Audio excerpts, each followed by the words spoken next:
الحمد لله رب العالمين والصلاة والسلام على سيد الأنبياء والمرسلين وعلى آله وأصحابه أجمعين. أما بعد فقد قال الله تبارك وتعالى في القرآن المجيد والفرقان الحميد: أعوذ بالله من الشيطان الرجيم بسم الله الرحمن الرحيم.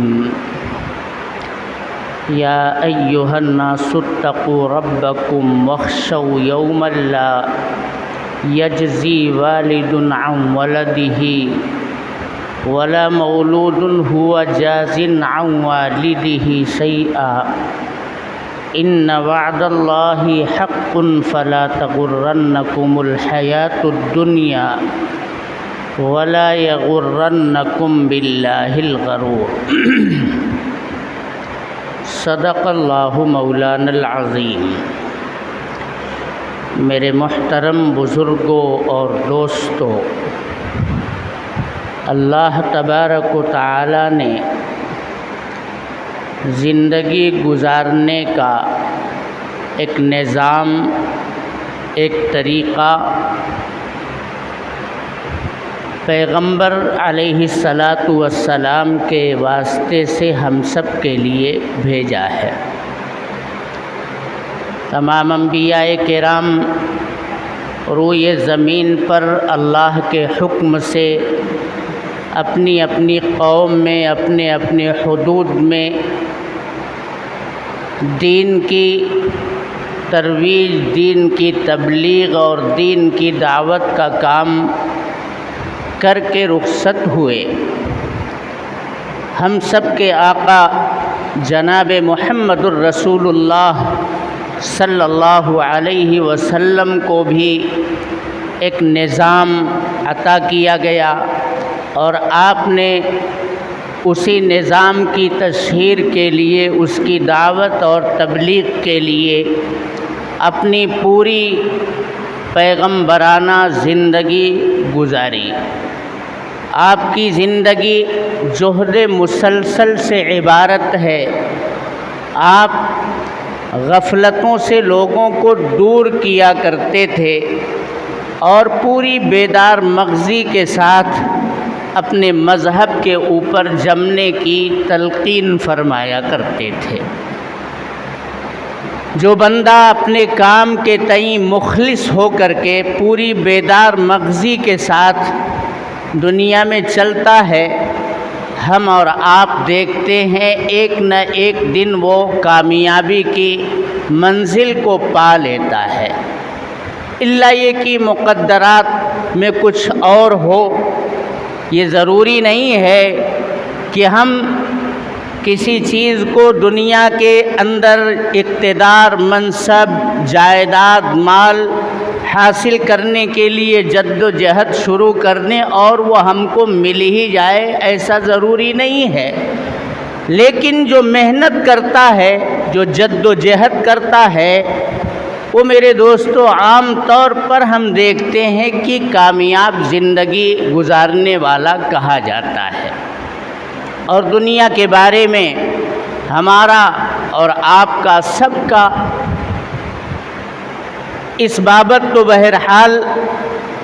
ہم دیکھتے ہیں کہ پورے اخلاص کے ساتھ ہم کام کرتے ہیں کہ کم سے کم ہم اپنے لیے،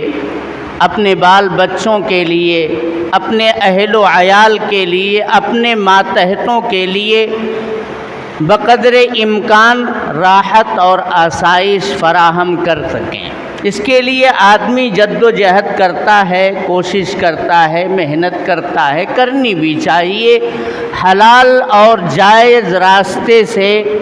اکتساب اور کمائی کرنا اور اپنے ہاتھ کی کمائی سے لوگوں کے اوپر خرچ کرنا، یہ بھی صدقہ ہے. اپنی ذات پر خرچ کرنا، اپنے اہل و عیال پر خرچ کرنا، اپنے ماتحتوں پر خرچ کرنا، یہ بھی اللہ تبارک و تعالی صدقہ کہتے ہیں. پیغمبر کی زبان سے کہلوا دیا کہ تم اس میں جد و جہد کر رہے ہو، یہ کوئی خراب بات نہیں، بہت اچھی بات ہے. لیکن میرے محترم بزرگوں اور دوستوں، کیا اسی دنیا کے اندر ہم کو اور آپ کو ہمیشہ رہنا ہے کہ ہم صرف دنیا کی حد تک اور اسی کے وسائل اور اسباب کو، راحت اور آرام کی چیزوں کو حاصل کرنے میں اتنا مگن ہو جائیں، اتنا سرمست ہو جائیں کہ آخرت کے تعلق سے بالکل ہم غافل ہو جائیں، بے بہرہ ہو کر کے زندگی گزاریں؟ یہ تو ایک ایمان والے کی شان نہیں ہے، ایک مسلمان کی شان نہیں ہے، جو قرآن کی آیات کو پڑھتا ہے اور نبی اکرم صلی اللہ علیہ وسلم کے ان ارشادات کو بار بار سنتا ہے، اس کے کانوں میں تکرار کے ساتھ یہ باتیں آتی ہیں کہ یہ دنیا ایک دھوکے کا سامان ہے، یہاں کی رنگینیاں، یہاں کی لذتیں، یہاں کی تمام مرغوبات فانی ہیں، عارضی ہیں، ایک نہ ایک دن یہ سب ختم ہو جائے گا، اور دنیا تو کچھ دن رہے گی بھی، ہم اور آپ کتنے دن اس دنیا کی لذت سے اور اس دنیا کی راحت اور اس کی آسائش سے کتنے دن مستفید ہو سکیں گے؟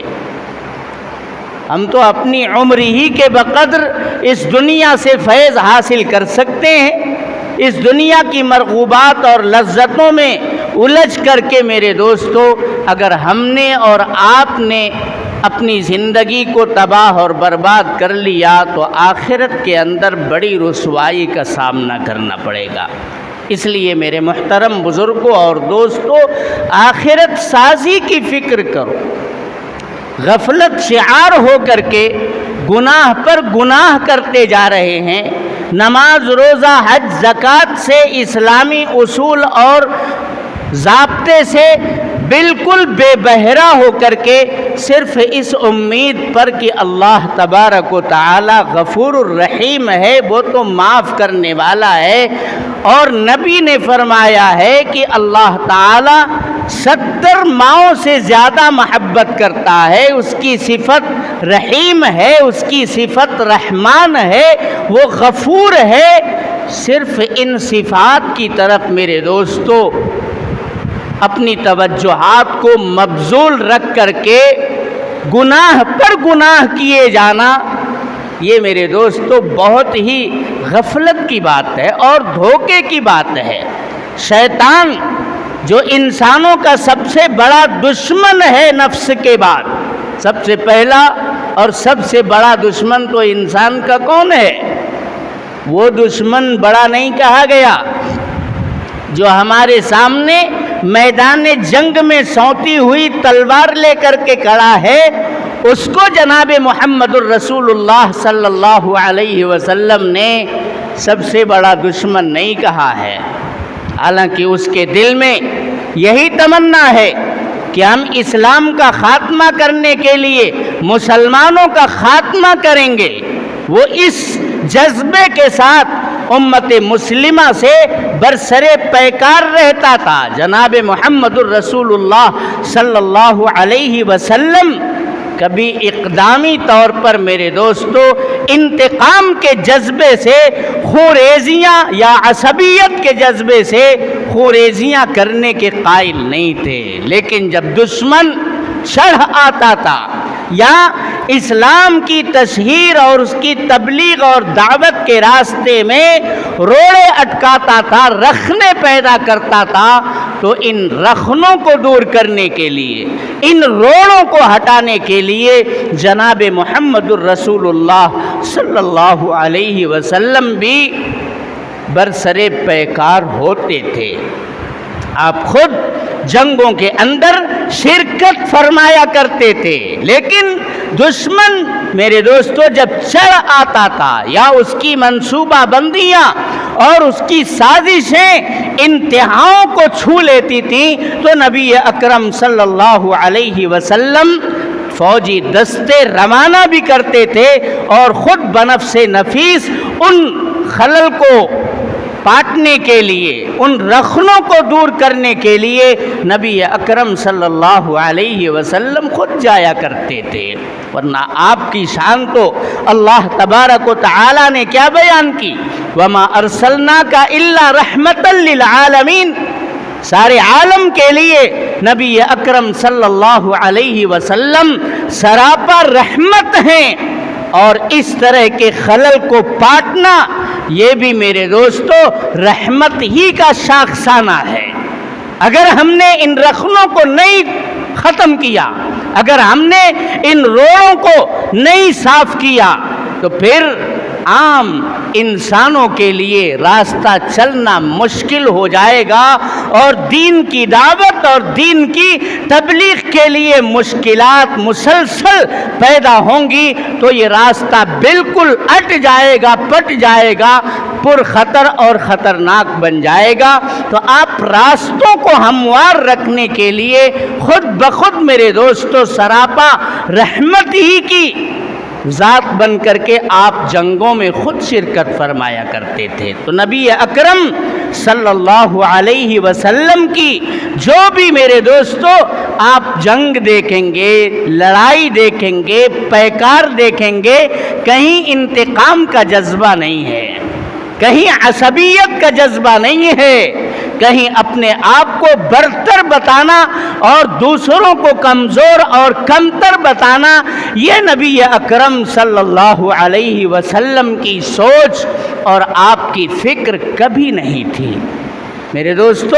آپ نے دین کی دعوت کے، دین کی تبلیغ کے راستے میں پیدا ہونے والی رکاوٹوں کو دور کیا، اور دشمن وہاں کس جذبے سے آتا تھا؟ اسلام کا قلع کما کرنے کی نیت، مسلمانوں کا خاتمہ کرنے کی نیت، اس مذہب کو تہو بالا کرنے کی نیت لے کر کے میرے محترم بزرگوں اور دوستوں دشمن سامنے ہوتا تھا۔ اس دشمن کو جناب محمد الرسول اللہ صلی اللہ علیہ وسلم بڑا دشمن نہیں کہہ رہے ہیں، بلکہ آپ ایک سریہ اور غزوہ سے واپس لوٹتے ہوئے کیا کہہ رہے ہیں اپنے صحابہ کرام سے کہ رجعنا من الجہاد الاصغر الى الجہاد الاکبر، ہم چھوٹے جہاد سے واپس تو لوٹ کر کے آ گئے ہیں، لیکن اب ہمیں اپنے مقام پر رہ کر کے، جسے ہم بالکل مامون اور محفوظ سمجھتے ہیں، آدمی اپنے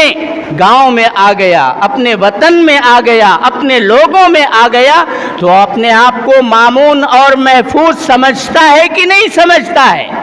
دشمن تو بہت دور ہو چکا ہے، اب اس کے تلوار کی جھنکاریں بالکل یہاں سنائی نہیں دیتی ہیں، اس کی منصوبہ بندیاں اب ایک حد تک کام کر رہی تھیں، اب تو یہ ہمارا علاقہ ہے، اب تو یہ ہمارا گاؤں ہے، ہماری آبادی اور بستی ہے، یہاں ہمارے شناسہ اور اپنے اقارب بستے ہیں، اب یہاں ہمیں کون سی تکلیف اور گزند ہے؟ آدمی بالکل اپنے آپ کو مامون اور محفوظ سمجھتا ہے۔ حضور فرماتے ہیں کہ اس مامون اور محفوظ جگہ پر بھی تمہارے ساتھ تمہارا سب سے بڑا دشمن ہر آن تمہیں بہکانے کے لیے اور جنت کے راستے سے بھٹکا کر کے جہنم کی طرف گامزن کرنے کے لیے ہمہ وقت تمہارے پاس موجود ہے، اور وہ کون ہے؟ تمہارا نفس ہے۔ رجعنا من الجہاد الاصغر، ہم تو ابھی چھوٹے جہاد سے واپس لوٹے ہیں، اور اب کہاں لوٹ کر کے پہنچے ہیں؟ اپنی آبادی میں، اپنے لوگوں میں پہنچ کر کے ہمارا اب مقابلہ تسلسل کے ساتھ ہمہ آن ہمارے نفس سے رہنا چاہیے۔ نفس، اسے تو کچھ نہ کچھ چاہیے میرے دوستو، یہ ہمیشہ تقاضے اور خواہشات اپنے اندر پکاتا اور پیدا کرتا رہتا ہے۔ تم ان خواہشات کو دباؤ، اگر تمہارا نفس تمہیں دنیا کی لذتوں کی طرف، دنیا کی خواہشات کی طرف، دنیا کے اقتدار اور مناصب کی لالچ تمہارے اندر پیدا کر رہا ہے تو دیکھو جائز حدود تک آپ بڑے سے بڑا منصب حاصل کرو، اقتدار حاصل کرو، لیکن جب مقتدر بن جاؤ، جب صاحب منصب بن جاؤ تو اس کے بعد تمہاری ذمہ داریاں کیا ہیں؟ تم اپنے حلقے اثر کے بسنے والے لوگوں کی خدمت کے جذبے سے اگر منصب حاصل کر رہے ہو، اقتدار حاصل کر رہے ہو تو یہ اچھی بات ہے۔ ہمارا بالکل میرے دوستو دنیا کی کشمکش سے الگ ہو کر کے زندگی گزارنا، اپنے حجرے میں بیٹھ کر کے امن و اطمینان کے ساتھ اور دنیا کی کشمکش سے غافل رہنا، یہ بھی ہمارا شیوا نہیں ہونا چاہیے۔ ہمیں تو اپنی آنکھیں کھلی رکھنی چاہیے، ہمیں اپنے دل اور دماغ کو ہمیشہ بیدار رکھنا چاہیے اور یہ محسوس کرنا چاہیے کہ دنیا کے حالات کیا ہیں۔ موجودہ حالات میں امت مسلمہ کو سنبھالا دینے کے لیے ہمارے پاس کیا لائحہ عمل ہے، ہماری کیا منصوبہ بندیاں ہیں، اس کے لیے فکر مندی کا اظہار کرنا اور اپنی بساط اور طاقت کے بقدر قد و کاوش میں لگنا، یہ کار خیر ہے، باعث اجر و ثواب ہے۔ کل 15 اگست گزرا ہے، اس ملک کے اوپر 15 اگست ہی کی تاریخ میں بڑی لمبی غلامی کے بعد آزادی کا طلوع، آزادی کا سورج جگمگایا تھا اور طلوع ہوا تھا۔ اس ملک کے باشندوں نے اس وقت بھی جشن منایا تھا اور ہر سال 15 اگست کو میرے دوستو ملک کا ہر باشندہ آزادی اور حریت کے اس دن پر اپنے جذبات کا اظہار بھی کرتا ہے اور اپنے پرکھوں، اپنے بزرگوں اور وطن کے نام پر قربانی پیش کرنے والے اور اپنی جانیں دینے والے سپوتوں کا نام لیتا ہے، تذکرہ کرتا ہے، ان کی تاریخ سے واقف ہونے کی کوشش کرتا ہے۔ یہ بہت ضروری ہے۔ اپنے ماضی کے بزرگوں سے میرے دوستو ہمیں سبق حاصل کرنا چاہیے، ان کے جذبات محسوس کرنے چاہیے کہ کن جذبات کے پیش نظر ہمارے بزرگوں نے اتنی بڑی قربانیاں پیش کی۔ ہزاروں کی تعداد میں علماء کرام نے میرے دوستو کبھی بالا کوٹ کی پہاڑیوں کے دامن میں، کبھی شاملی کے میدان میں، کبھی سرحدی علاقوں میں اور کبھی درختوں کے پھندوں پر جھول کر کے میرے دوستو انگریزوں کے گولے اور بارود کا ہدف اور نشانہ بن کر کے اپنی جانوں کا نذرانہ پیش کیا۔ کیا جذبہ کار فرما تھا، خاک وطن کے ساتھ محبت بھی تھی، اس لیے کہ ہمارے پیغمبر نے ہمیں یہ سیرت بخشی ہے کہ آدمی جہاں پیدا ہو، جہاں کا وہ باشندہ ہو، اس سے وہ پیار کرے، محبت کا اظہار کرے، وہ اس کی پیدائش کا مقام ہے، اس کی جائے پیدائش ہے۔ آدمی کو اپنی پیدائشی جگہ سے محبت ہونا چاہیے۔ حضور پاک علیہ الصلاۃ والسلام جب اللہ کی اجازت سے مکہ چھوڑ کر مدینۃ المنورہ کی طرف ہجرت فرما رہے ہیں تو بار بار مکہ شہر کی طرف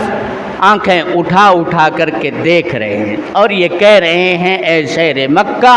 دنیا کے تمام شہروں میں تو مجھے سب سے زیادہ عزیز تھا، لیکن کیا کروں، یہاں کے باشندے مجھے یہاں رہنے نہیں دے رہے۔ تو آپ نے محبت کا اظہار فرمایا کہ نہیں فرمایا؟ آپ کی سیرت ہے کہ اپنے وطن سے محبت کی جائے اور جب موقع آئے تو اس کا اظہار کیا جائے، وطن کی محبت اور ساتھ ہی ساتھ میرے دوستو اپنے ایمان کی اور آنے والے انسانوں کی، آنے والی نسلوں کی دینی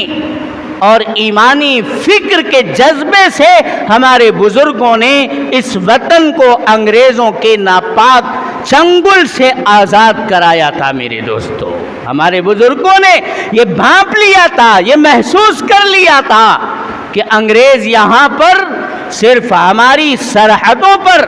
اور ہمارے ذخائر پر قبضہ کرنے کی نیت سے نہیں داخل ہوا ہے، بلکہ وہ تو ہمارے دل اور دماغ کو بھی خرید کر کے، بہکا کر کے عیسائیت کے رنگ میں رنگنے کا عزم مصمم کر چکا ہے۔ اور اس کے ثبوت کے طور پر میرے دوستو لوگ یہ دیکھ رہے تھے کہ عیسائی مبلغین کھیپ کی کھیپ، گروہ در گروہ پورے ملک کے اندر پھیلا دیے گئے تھے، جو ہر مذہب کو میرے دوستو عیسائیت کے علاوہ اپنی تنقید کا نشانہ بناتے تھے۔ العیاذ باللہ، ہمارے پیغمبر کی شان میں گستاخانہ باتیں کرتے تھے، مذہب اسلام پر رقیق حملے کرتے تھے، اور عیسائیت کو فروغ دینے کے لیے اس کی خوبیوں کا بیان کرنا، پرچار کرنا، یہ ان کا وتیرہ بن چکا تھا۔ جب ہمارے بزرگوں نے یہ محسوس کیا کہ ان کا مقصد صرف یہاں کی دولت اور یہاں کے اقتدار کو ہتھیانا ہی نہیں، بلکہ ہمارے دل اور دماغ کو بھی پھیر کر کے عیسائیت کی طرف لے جانا ان کا اصل نشانہ ہے، تو ہمارے بزرگ میدان میں آ گئے، اور وہ فتویٰ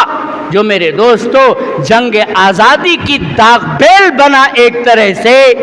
کہ اب یہ ملک غلام ہو چکا ہے، اور اس ملک کے تمام باشندوں کا بالخصوص امت مسلمہ کا اب یہ فرض بن چکا ہے کہ انگریزوں کے ناپاک چنگل سے اس وطن کو آزاد کرنے کے لیے ہر طرح کی جد و جہد کے لیے تیار رہیں۔ وہی شاہ عبدالعزیز کا فتویٰ میرے دوستو پورے ملک کے اندر سور بن کر کے پھیل گیا، اور پھر آپ دیکھتے ہیں کہ کتنے لمبے عرصے تک اس ملک کے اندر علماء کرام کی قیادت میں امت مسلمہ تقریباً 100 سال تک تنہا، اور پھر بعد کے 50 سال میں یہاں بسنے والی تمام مذہبی اکائیوں کے اشتراک کے ساتھ ایک سیسا پلائی ہوئی دیوار بن کر کے انگریزوں کے سامنے کھڑے ہوئے، تو انہیں اپنا بوریا بستر سمیٹ کر کے اس وطن کو چھوڑ کر 7 سمندر پار جانے پر مجبور ہونا پڑا۔ ہمارے بزرگوں نے میرے دوستو اپنے ایمان کے تحفظ کے لیے، آنے والی نسلوں کے ایمان کے تحفظ کے لیے، دین کے تحفظ کے لیے، مذہب کے تحفظ کے لیے، اور ہماری جو یہ دینی دعوتی تبلیغی سرگرمیاں ہیں، تعلیم کے جو ہمارے میدان ہیں، ان تمام میدانوں کو تحفظ فراہم کرنے کی نیت سے میرے دوستو ہمارے اکابرین نے، ہمارے بزرگوں نے اس وطن کے اندر جنگ آزادی لڑی تھی۔ انہوں نے تو اپنا کام کیا۔ اگر ہم ملک کے موجودہ حالات سے بالکل یکسو ہو کر کے، غافل ہو کر کے، گوشہ نشین بن کر کے، اپنے آپ میں مست رہ کر کے، اپنے حجروں میں بیٹھ کر کے موجودہ حالات سے واقفیت حاصل نہیں کرتے رہے،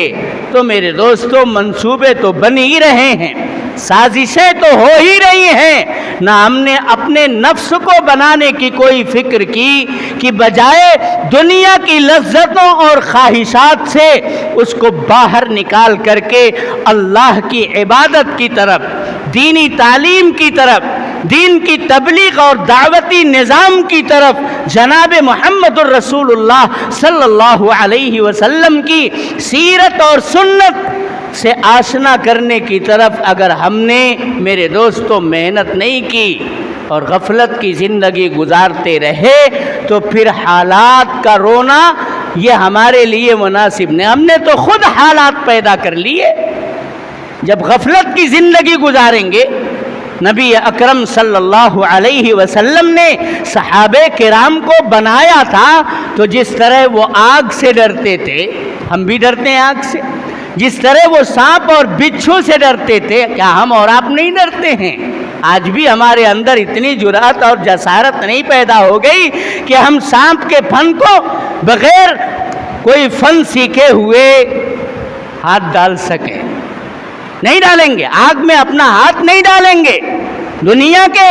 جو مضرات ہیں، جو تکلیف دہ اسباب ہیں، ان سے آج بھی ہم اپنے آپ کو بچاتے ہیں کہ نہیں بچاتے ہیں؟ صحابہ بھی بچاتے، لیکن جب نبی اکرم صلی اللہ علیہ وسلم نے انہیں جہنم کے عذاب سے ڈرایا